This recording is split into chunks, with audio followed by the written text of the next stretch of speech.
Look, when she jumped in, I told everyone, I told the people not to underestimate her, and she's the last opponent standing today. But I also have an obligation to listen to my voters in my district, to listen to the state of South Carolina. And they're saying what? Overwhelmingly, they are with Donald Trump.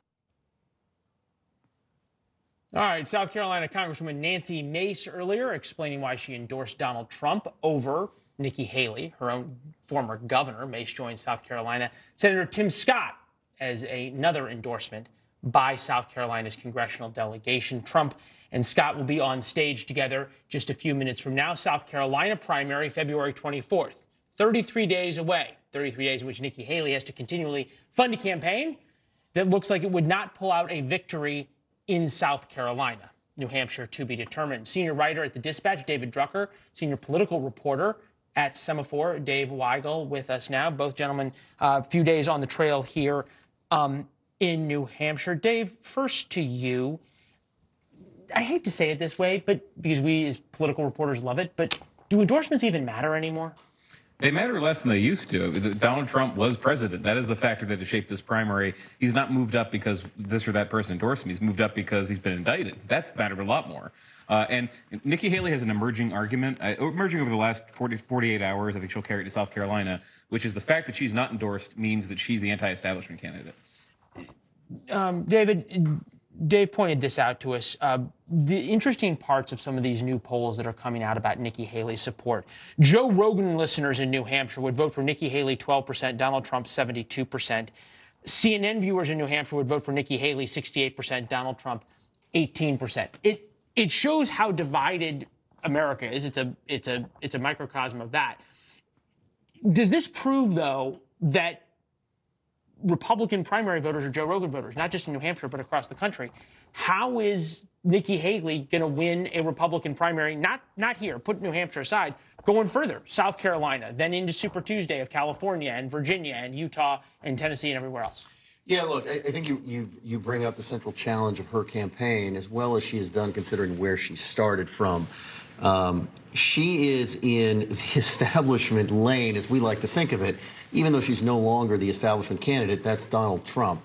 And compared to years past, the Republican coalition has flipped on its head. It used to be the populists that were the junior partners in this coalition, and now they are the senior partner, and it's the more typical politician, if you will, professional politician, and the suburban voters and regulars that support them that are in the junior partner position, and that makes it hard for Nikki Haley going forward.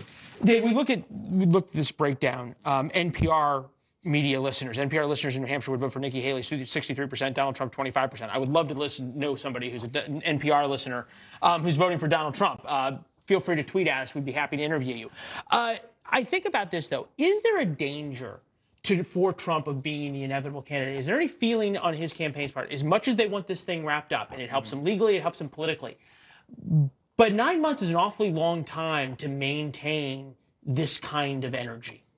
It is. There's going to be 4 or 5 months of Veep stakes, of speculation about who picks as a running mate. What Democrats will tell you is they can't wait for him to just wrap the nomination up, because they think, I think correctly, that a lot of Americans, maybe the ones who are listening to NPR, they're hearing about other options. They think maybe it's not going to be Donald Trump, maybe it's not going to be Joe Biden. They want the choice to be frozen for people. No, it is the guy that you voted against 2020, and it is the guy that you voted for in 2020. They want that as soon as possible. I think there is a risk for Trump there.